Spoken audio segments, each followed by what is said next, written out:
जोहार एंड जय हिंद दोस्तों। आप लोग कैसे हैं? मेरे ख्याल से अच्छे और अच्छे से अपना प्रिपरेशन कर रहे हूँ। तो दोस्तों आज जीके के इंपॉर्टेंट 20 क्वेश्चन लेकर आए हैं जो कि दोस्तों मोस्ट इंपॉर्टेंट रहने वाला है। ठीक है। और दोस्तों ये आप लोग आगामी आने वाले झारखंड महिला सुपरवाइजर एग्जामिनेशन में, जिससे जेल एग्जामिनेशन में, उत्पाद पुलिस एग्जामिनेशन में, झारखंड रिजर्व ऑफिसर में जेसीसी एंड जेपीएससी, और झारखंड के जितने भी तमाम गवर्नमेंट एग्जामिनेशन होनी हैं जिसमें से आप लोग का जीके पूछा जाएगा, ये आप लोग को बहुत ही इंपॉर्टेंट है। ठीक है। और जितने भी इंपॉर्टेंट टॉपिक से क्वेश्चन आते हैं उन्हीं टॉपिकों से में से क्वेश्चन उठा के लाए, और ये प्रीवियस ईयर वेस्ट है। ठीक है। आप लोग इस बात को ध्यान दीजिएगा, प्रीवियस ईयर वेस्ट है तो निश्चित रूप से आपको एग्जामिनेशन में प्रश्न देखने के मिलेगा। बशर्ते जितने भी आप लोग जो एग्जाम टीम द्वारा आप लोग को बतलाया जाएगा वो आप लोग फॉलो करना है, तो ये आप लोग का सारा क्वेश्चन सही हो पाएगा। क्योंकि बहुत सारे टॉपिकों को इंपॉर्टेंट जो टॉपिक रहते हैं वो आप लोग को बताया जाता है, तो उसको आप लोग कर लीजिएगा। ठीक है। और अभी तक आप लोग जो आ रही सब्सक्राइब नहीं किए होंगे तो कर लीजिएगा, एंड बेल आइकन को प्रेस कर दीजिएगा ताकि जब भी इसी प्रकार का आप लोग वीडियो अपलोड होगा तो आपको सबसे पहले नोटिफिकेशन मिल सकेगा। ठीक है। तो सब्सक्राइब कर लीजिएगा और इस वीडियो को शेयर कर दीजिएगा ताकि जितने भी तैयारी करने वाले कैंडिडेट होंगे सभी के पास वीडियो पहुँच सके, सभी लोग इसका फ़ायदा उठा सकें। तो चलिए हम लोग आज की क्वेश्चन की स्टार्ट करते हैं। तो आज की हम लोग फर्स्ट नंबर क्वेश्चन है, देखिए, किस काल की लिपि का चित्राक्षर लिपि कहा जाता है? देखिए, लिपि से, भाषा से, राजधानी से, भारत के पड़ोसी देश से, लेखक से, पुस्तक से, ये सब का आपको प्रश्न देखने को मिलता है। जिससे भी आपको प्रश्न एग्जामिनेशन में आएगा वो टॉपिक को हम बता देते जाएंगे, उसको आप लोग नोट डाउन करते जाना है और खुद से भी पढ़ना है। ठीक है। तो देखिए, भाषा लिपि एक टॉपिक है, उसको आप लोग देख लीजिएगा। तो देखिए, किस काल की लिपि का चित्राक्षर लिपि कहा जाता है? सिंधु काल, मौर्य काल, वैदिक काल, गुप्त काल। तो इसका राइट आंसर हो जाएगा सिंधु काल, जो कि ए नंबर ऑप्शन बिल्कुल राइट आंसर हो जाएगा। चलिए नेक्स्ट प्रश्न आप लोग को देखिए, भास्कर की लीलावती किस विषय का मानक मूल पाठ है? गणित, काव्यशास्त्र, शल्य विज्ञान, भाषा विज्ञान। तो इसका जो राइट आंसर हो जाएगा ए नंबर ऑप्शन, यानी कि गणित। ठीक है। ए नंबर ऑप्शन बिल्कुल राइट आंसर हो जाएगा गणित। ठीक है। तो सेकेंड नंबर ऑप्शन हो जाएगा गणित, बिल्कुल राइट आंसर। और देखिए, और थर्ड क्वेश्चन है, हरिप्रसाद चौरसिया किसके प्रसिद्ध वादक हैं? तबला के, बांसुरी के, सरोद के, शहनाई के। इसका जो राइट आंसर हो जाएगा बांसुरी। ठीक है। राइट आंसर हो जाएगा बांसुरी, जो कि बिल्कुल सी नंबर। ठीक है, बांसुरी। चलिए नेक्स्ट है आप लोग का, देखिए, कौन सा देश विश्व का शक्कर का कटोरा कहा जाता है? Cuba, Bharat, Argentina, USA. इसका राइट आंसर हो जाएगा क्यूबा। ठीक है, क्यूबा बिल्कुल राइट आंसर हो जाएगा। देखिए, क्यूबा को विश्व का शक्कर का कटोरा कहा जाता है, यहाँ कटोरा लिखना चाहिए, कटोर लिखा गया है। क्यूबा को विश्व का शक्कर का कटोरा कहा जाता है। ठीक है। देखिए, क्यूबा द्वीप को गन्ने का प्रमुख उत्पादन होने के कारण चीनी का कटोरा कहा जाता है। गन्ना उत्पादन में ब्राज़ील विश्व में प्रथम स्थान है। पूछ देगा विश्व में गन्ना उत्पादन करने में कौन सा देश प्रथम स्थान पे है? तो ब्राज़ील इसका बिल्कुल राइट आंसर हो जाएगा। और गन्ना उत्पादन में भारत दूसरे स्थान पे है। गन्ना उत्पादन विश्व में भारत कौन सा स्थान पे है? तो दूसरा स्थान, इसका बिल्कुल राइट आंसर हो जाएगा। चलिए नेक्स्ट प्रश्न है आप लोग का 5 नंबर में, कोलिमा ज्वालामुखी स्थित कहाँ है? मैक्सिको में, अर्जेंटीना में, पेरू में, चिली में। तो इसका जो राइट आंसर हो जाएगा मैक्सिको, जो कि ए नंबर ऑप्शन बिल्कुल सही आंसर हो जाएगा। और यह बहुत ही सक्रिय ज्वालामुखी, एक्टिव ज्वालामुखी है। ठीक है। नेक्स्ट चलिए 6 नंबर में, बरमूडा की राजधानी कहाँ है? देखिए, आप लोग बोले थे राजधानी, मुद्रा, ये सबसे आपका प्रश्न आएगा। रोसेऊ, हैमिल्टन, डकार, रबात। इसका राइट आंसर हो जाएगा बी नंबर, यानी कि हैमिल्टन। बरमूडा की राजधानी कहाँ है? हैमिल्टन है। ठीक है। कहाँ है? हैमिल्टन। चलिए नेक्स्ट है, किस देश की मुद्रा रियल है? देखिए, आप लोग बोले थे मुद्रा से भी आता है, तो देखिए मुद्रा दिया हुआ है, ब्राज़ील, चिली, गुयाना, अरूबा। इसका राइट आंसर हो जाएगा ए नंबर, यानी कि ब्राज़ील। ठीक है। ब्राज़ील की मुद्रा रियल है। ठीक है, क्या है? रियल। और चिली की मुद्रा क्या है? पीसो। क्या है दोस्तों? पीसो है। गुयाना की मुद्रा की बात करते हैं, डॉलर है। रूस की आपका मुद्रा हो जाएगा रूबल हो जाएगा। ठीक है। चलिए नेक्स्ट है 8वां नंबर में है, देखिए, अरे निम्नलिखित में से कौन सा शहर यमुना नदी के किनारे स्थित नहीं? हरिद्वार, मथुरा, दिल्ली, आगरा। इसका राइट आंसर हो जाएगा ए नंबर, यानी कि हरिद्वार जो कि यमुना नदी के किनारे में नहीं है। बाद बाकी मथुरा हो गया, दिल्ली हो गया, आगरा हो गया, ये सब है। ठीक है, देखिए हरिद्वार यमुना नदी के तट पर नहीं है। हरिद्वार उत्तराखंड में गंगा नदी के तट पर बसा हुआ हिंदुओं का प्रमुख तीर्थ स्थल। ठीक है, नेक्स्ट चलिए, भारत का कौन सा राज्य चाय का सबसे बड़ा उत्पादक है? भारत का कौन सा ऐसा राज्य है जो कि चाय के उत्पादन सबसे अधिक करता है? पश्चिम बंगाल, असम, केरल, तमिलनाडु। तो बताइए इसका राइट आंसर क्या हो जाएगा? तो इसका बिल्कुल राइट आंसर हो जाएगा आपका असम। असम में सबसे अधिक चाय की उत्पादन की जाती है। चाय एक प्रकार की बागानी फसल का उदाहरण है।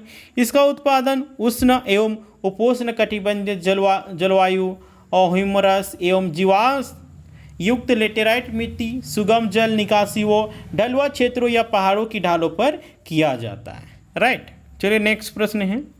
देखिए नेक्स्ट प्रश्न जानने से पहले देखिए दोस्तों, जवाहर एग्जाम टीम के द्वारा आप लोगों के लिए नोट्स तैयार किया गया है, जो कि दोस्तों मोस्ट इंपॉर्टेंट रहने वाला आगामी आने वाले झारखंड महिला सुपरवाइजर एग्जामिनेशन में। यहाँ से आपको 100% प्रश्न देखने को मिलेगा। ठीक है, क्योंकि दोस्तों जितने भी नोट्स बनाए गए हैं, चाहे सोशियोलॉजी की बात करते हैं, चाहे होम साइंस की बात करते हैं, चाहे साइकोलॉजी की बात करते हैं, चाहे पेपर 2 हिंदी की बात करते हैं, चाहे पेपर 1 की बात करते हैं, सभी के दोस्तों यहाँ से आपको 100% देखने को मिलेगा। क्यों मिलेगा तो इसके बारे में आप लोग जान लीजिए, आपका अधिकार है। ठीक है, तो देखिए जितने भी सिलेबस आप लोग जेसीसी के द्वारा दिया गया है, यानी कि झारखंड कर्मचारी चयन आयोग के द्वारा दिया गया, सारा सिलेबस आप लोग A to Z आप लोग यहाँ पे देखने को मिलेगा। ठीक है, किसी भी एग्जामिनेशन क्रैक करना है तो आपको सिलेबस को अच्छे तरीके से पढ़ना होगा, तो ही आपका सिलेक्शन होगा। सोचिएगा कि बिना सिलेबस पढ़े हुए चल जाएंगे, फॉर्म भर दिए हैं, बहुत महान काम कर दिए हैं, सिलेक्शन हो जाएगा, ये कभी नहीं हो पाएगा। ठीक है, किसी भी एग्जामिनेशन करने के लिए सिलेबस के साथ साथ एक अच्छे रणनीति की आवश्यकता होता है। बिना रणनीति के किसी भी फील्ड में आप फतह हासिल नहीं कर सकते हैं। ठीक है, तो अगर आप लोग का भी सपना होगा, ड्रीम होगा, गोल होगा झारखंड महिला सुपरवाइजर में एक सीट पक्का करना, तो ये नोट्स आप लोग के लिए बनाया गया। Sociology, home science, psychology, paper 2 Hindi और पेपर 1, ये आप लोग के लिए रामबाण साबित होने वाला है। ठीक है, क्योंकि आपका यहीं से प्रश्न आएगा और जितने भी नोट्स बनाए गए एकदम सरल शब्दों में बनाया गया है, तो किसी भी इंसान को समझने में दिक्कत नहीं होगा, आसानी से समझ लेगा। जो इस नोट्स को नहीं समझ पाएगा, समझिए वो सबसे बड़ा लॉल है, उसको कोई भी चीज़ समझ में नहीं आएगा।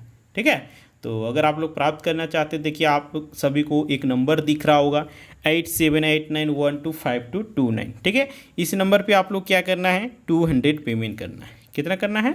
200 पेमेंट करना है। एक विषय का, एक सब्जेक्ट का फ़ी है 200 पेमेंट करना है। देन उसके बाद स्क्रीनशॉट आप लोग इसी व्हाट्सअप नंबर पे डाल देना। उसके बाद डाल के आप लोग बता देना है कि कौन सा सब्जेक्ट का चाहिए, सोशियोलॉजी का चाहिए कि होम साइंस का चाहिए कि साइकोलॉजी का चाहिए कि पेपर 2 हिंदी का चाहिए या फिर पेपर 1 का चाहिए, जिसको चाहिए आप लोग बता दीजिएगा।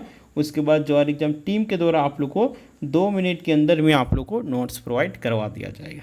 ठीक है, तो आप लोग क्लियर हो गया कैसे आप लोग को नोट्स प्राप्त करना नहीं करना है। तो चलिए नेक्स्ट क्वेश्चन को नेक्स्ट बोल रहे हैं। देखिए टेस्ट सीरीज भी आप लोग के लिए जवाहर एग्जाम के द्वारा बनाया गया है, जो कि मोस्ट इंपॉर्टेंट है। ठीक है, और इसी प्रकार का आप लोगों को प्रश्न एग्जामिनेशन में देखने को मिलेगा। इससे बाहर आप लोग कुछ भी करना नहीं है। ठीक है, जो भी आप लोग को नोट्स दिया जा रहा है, जो भी टेस्ट सीरीज दिया जा रहा है, इससे अलावा आप लोग कुछ भी करने की आवश्यकता नहीं है। बशर्ते आप लोग जितने भी जवाहर एग्जाम टीम के द्वारा आप लोग को बतलाया जाएगा वो आप लोग को फॉलो करना होगा, तो ही आपको इसका फ़ायदा होगा। अदरवाइज फॉलो नहीं कीजिएगा तो कोई फ़ायदा नहीं।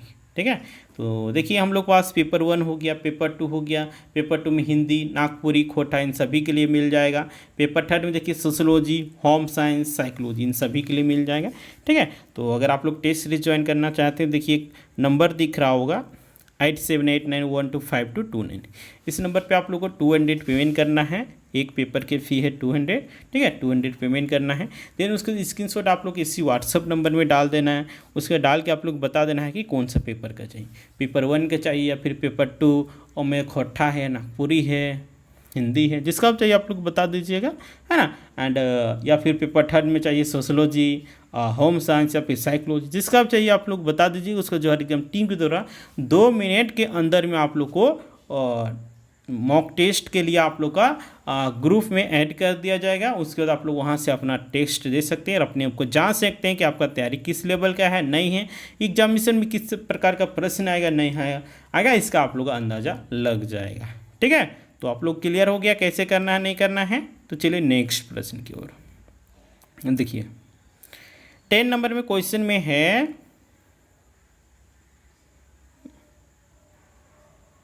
टेन नंबर देखिए, निम्नलिखित में से किस भारतीय राज्य की सीमा तिब्बत, नेपाल, भूटान और पश्चिम बंगाल को स्पर्श करती है। बोले थे ना भारत और भारत के पड़ोसी देश से 1 से 2 प्रश्न 100% पूछा जाएगा, तो आप लोग इसको कर लीजिए, बार बार बोल रही।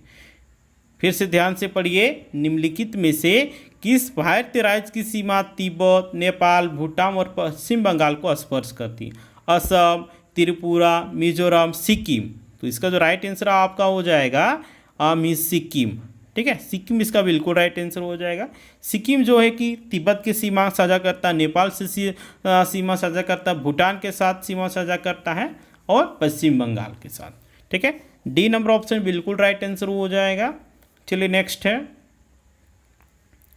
वह दर जिस पर बैंक भारतीय रिजर्व बैंक को ऋण देती है क्या कहलाती है। नगद आरक्षित अनुपात, बैंक दर, रिवर्स रेपो दर, वैधानिक तरलता अनुपात। तो इसका जो राइट आंसर हो जाएगा आपका सी नंबर ऑप्शन, यानी कि रिवर्स रेपो दर।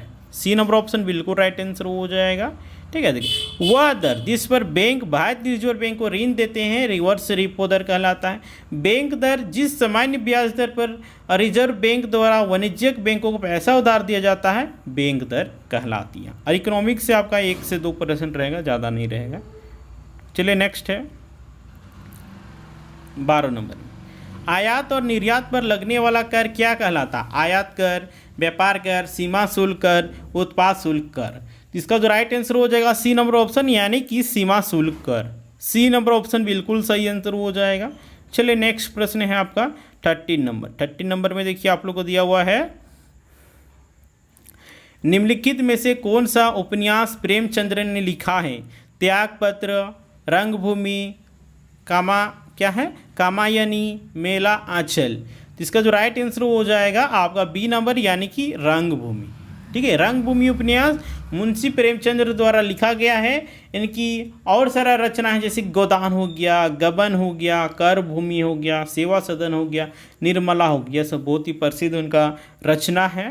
ठीक है, नेक्स्ट चलिए 14 नंबर में देखिए, भारतीय रेड क्रॉस सोसाइटी का स्थापना कब हुई थी। 1890 में, 1920 में, 1932 में, 1945 में। तो इसका जो राइट आंसर हो जाएगा बी नंबर ऑप्शन, यानी कि 1920 ईस्वी में भारतीय रेड क्रॉस सोसाइटी की स्थापना हुई थी। ठीक है ना, देखिए, और इसका मुख्यालय की बात करते हैं, भारतीय रेड क्रॉस सोसाइटी का मुख्यालय नई दिल्ली में स्थित है और यह भूकंप, बाढ़ और अकाल या युद्ध जैसी आपदाओं के समय कार्य प्रदान करता है। ठीक है, और अंतर्राष्ट्रीय रेड क्रॉस की स्थापना की बात करते हैं तो इसका स्थापना 1863 में हुआ था। ठीक है, जिसका किनके द्वारा किया गया था, तो हेनरी ड्यूनेट के द्वारा किया गया था, जिसका मुख्यालय जेनेवा में है। ठीक है, नेक्स्ट चलिए 15 नंबर। अरे किधर भारतीय राष्ट्रीय कांग्रेस के कौन से अधिवेशन के अध्यक्ष बने थे। अच्छा, थोड़ा सा ये टाइपिंग में एरर हुआ है। ठीक है, देखिए, भारतीय राष्ट्रीय कांग्रेस के कहाँ के अधिवेशन के अध्यक्ष गांधी जी थे। मुंबई के, सूरत के, बेलगाम के, नागपुर के। तो इसका राइट आंसर हो जाएगा सी नंबर, यानी कि बेलगाम। ठीक है, बेलगाम बिल्कुल राइट आंसर हो जाएगा। बेलगाम जो कि कर्नाटक में है। ठीक है, भारतीय राष्ट्रीय कांग्रेस के बेलगाम अधिवेशन 1924 ईस्वी में हुआ था, जिसका अध्यक्षता महात्मा गांधी जी ने किया था। राइट, नेक्स्ट चलिए, भारतीय की स्वतंत्रता के मूलतः किसके लिए आज़ाद हिंद फौज की संकल्पना, अच्छा, किसने की थी, प्रस्तुत की थी। रास बिहारी बोस, सुभाष चंद्र बोस, महात्मा गांधी, अब्दुल कलाम आजाद। इसका राइट आंसर हो जाएगा ए नंबर, यानी कि रास बिहारी बोस। ठीक है, देखिए, भारत की स्वतंत्रता के लिए आज़ाद हिंद फौज की स्थापना और संकल्पना मूलतः रास बिहारी बोस ने की थी। आज़ाद हिंद फौज की स्थापना का विचार सर्वप्रथम देखिए कौन दिया था। इस प्रश्न देखिए बार बार रिपीट हो रहा है।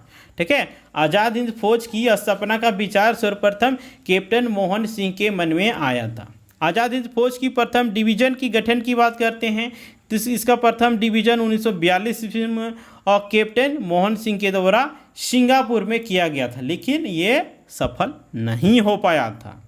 राइट, चलिए नेक्स्ट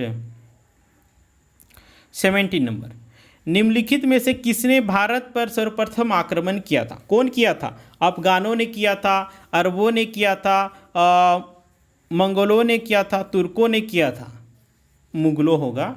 ठीक है, बताइए कौन किया था इनमें से? तो इसका जो राइट आंसर हो जाएगा अरबों ने, ये ऑप्शन के हिसाब से होगा। ठीक है, देखिए भारत पर सर्वप्रथम आक्रमण अरबों के द्वारा मोहम्मद बिन कासिम के नेतृत्व में हुआ था, जो कि अरबों ने 712 ईस्वी में सिंध पर विजय पाई थी। इस समय सिंध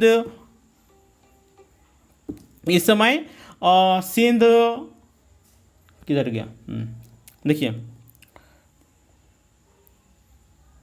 देखिए दोस्तों, इस समय सिंध में ताहिर का शासन था। दिल्ली पर प्रथम अफगान राज्य की स्थापना का श्रेय बहलोल लोदी को दिया जाता है। राइट, चलिए नेक्स्ट है, प्राचीन भारत का सुप्रसिद्ध व्यक्ति पाणिनि था। क्या था? एक खगोल शास्त्री था, व्याकरण शास्त्री था, एक गणितीय था, एक दर्शन शास्त्री था। इसका राइट आंसर हो जाएगा एक व्याकरण शास्त्री था, यानी कि बी नंबर ऑप्शन बिल्कुल और राइट आंसर हो जाएगा। ठीक है, देखिए प्राचीन भारत का सुप्रसिद्ध व्यक्ति पाणिनि एक व्याकरण शास्त्री था। पाणिनि द्वारा रचित पुस्तक अष्टाध्यायी संस्कृत व्याकरण की एक प्रथम पुस्तक है। इसने मौर्य के पहले का इतिहास और मौर्य युगीन राजनीतिक अवस्था की जानकारी प्राप्त होती है इससे। चलिए नेक्स्ट है, भारत के राष्ट्रपति के चुनाव के लिए कौन सी योग्यता आवश्यक नहीं? भारत का नागरिक होना चाहिए, ये तो आवश्यक है ना। 35 वर्ष से अधिक आयु होना चाहिए, लोकसभा का सदस्य होना चाहिए, कोई लाभ पद का अधिकारी नहीं हो। तो देखिए ये लोकसभा का सदस्य, जो कि बिल्कुल रॉन्ग है। ठीक है, लोकसभा का सदस्य नहीं होना चाहिए। ठीक है, इसीलिए सी नंबर ऑप्शन बिल्कुल राइट आंसर होगा। ठीक है, बाद बाकी भारत का नागरिक होना चाहिए, 35 वर्ष से अधिक आयु होना चाहिए और कोई भी सरकारी पद पर, लाभ के पद पर ना हो। ठीक है, सी नंबर ऑप्शन 19 का बिल्कुल राइट आंसर हो जाएगा। देखिए यदि कोई व्यक्ति राष्ट्रपति और उपराष्ट्रपति के पद पर हो या संघ अथवा किसी राज्य मंत्रिपरिषद का सदस्य हो तो लाभ का पद नहीं माना जाएगा। ठीक है, चलिए नेक्स्ट है, भारत के सर्वोच्च न्यायालय के न्यायाधीश की सेवानिवृत्त आयु क्या है? 62 वर्ष, 58 वर्ष, 65 वर्ष या फिर 60 वर्ष? तो इसका जो राइट आंसर हो जाएगा क्या? 65 वर्ष बिल्कुल राइट आंसर। ठीक है, तो आज की क्लास हम लोग यहीं पे समाप्त होती है। उम्मीद करती हैं सेशन आप लोगों के लिए बहुत ही हेल्पफुल हो रहा होगा। दोस्तों वीडियो को लाइक करें, कमेंट करें और ज़्यादा से ज़्यादा शेयर करें, ताकि जितने भी तैयारी करने वाले कैंडिडेट होंगे सभी के पास वीडियो पहुंच सके और सभी लोग इसका फ़ायदा उठा सकें। ठीक है, और अभी तक आप लोग ज्वारी एग्जाम को सब्सक्राइब नहीं किए होंगे तो सब्सक्राइब कर लीजिएगा एंड बेल आइकन को प्रेस कर दीजिएगा, ताकि जब भी इसी प्रकार का वीडियो अपलोड होगा तो आपको सबसे पहले नोटिफिकेशन मिल सकेगा। तो ठीक है दोस्तों, फिर मिलते हैं नेक्स्ट वीडियो में, तब तक के लिए टाटा बाय बाय, जोहार।